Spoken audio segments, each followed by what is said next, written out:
Hello and welcome to the Vaults of Terra. My name is Ed and today we're going to be continuing our Horus Heresy videos with a quick look at the Primarchs. Now this will be an overview of the Primarchs, their individual videos will come later. Now the Primarchs were genetically enhanced superhumans that used the Emperor's own DNA. They were literally his sons and they were designed to be stronger, faster, more intelligent, heartier and larger than any other humans save the Emperor himself. They were also inclined towards incredible charisma, allowing them to easily assume their roles as the leaders of men.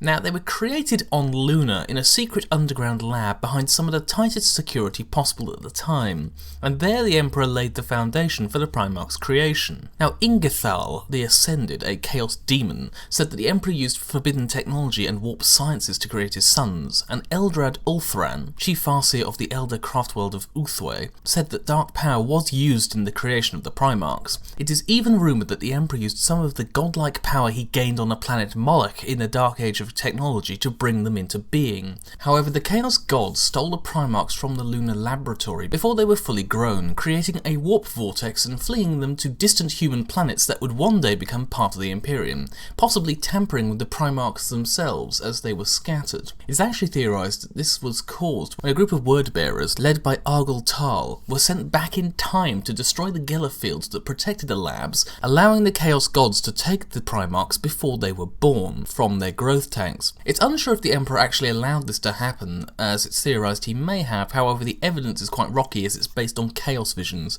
and not from actual observations. Now, landing on planets across the galaxy, the Emperor's children emerged from their tanks to find themselves in a multitude of different and distinct civilizations. Now, the Emperor's psychic power allowed him to know they were alive, but he could not yet reach his children or know exactly where they were. So he used the genetic material from his Primarchs and created the gene seed of the first 20 legions of the Adeptus Astartes, using them as a foundation for his forces and setting out on a great crusade that would unite him with his Primarchs and all of humanity together again. Meanwhile, the Primarchs quickly integrated into the worlds on which they landed, all growing rapidly, within a handful of years, into powerful and knowledgeable men, most with great influence over their adopted people. When returned to the Emperor, he was usually happy with the changes they had made to their planets, and most Astartes legions took these worlds as their new homeworlds, drawing recruits from them at a regular basis. Now, the first of the Primarchs to be found was Horus, apparently quite some time before the other Primarchs, and whose martial skill and tactical brilliance combined with a high charisma led him to become one of the Emperor's most favoured sons. On rediscovery, many of the Primarchs somehow recognised their father on sight, immediately pledging their loyalty unto him. However, a few, Leman Russ, Ferrus Manus and Vulcan, only followed him after beating him in a traditional contest on their world.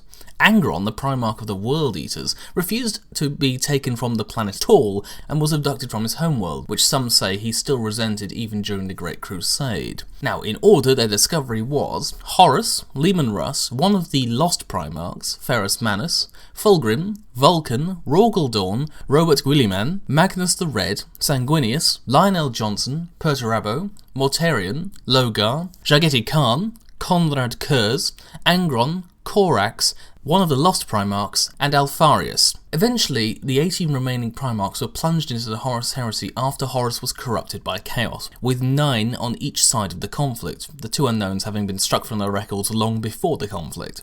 As the heresy ended, and shortly afterwards, most of the Primarchs ended up dying or vanishing from the Imperium, with none being known to be alive by the population today.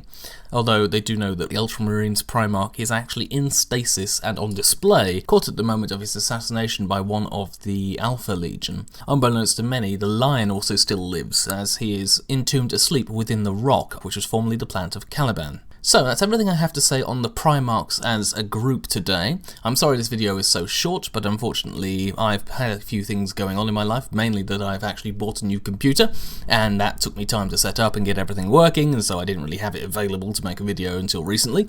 So now that's all done, I should be putting out videos a little bit more regularly. One thing I will say is that if you have anything you want to see in the Horus Heresy, do let me know, and I'll be happy to put it forward. Anyway, that's everything I want to say today. Thank you for listening to this extended advertisement section, and if you have anything you want to say to me, leave it in the comment section below or send me a personal message. So, that's everything today. See you next time on the Vaults of Terra.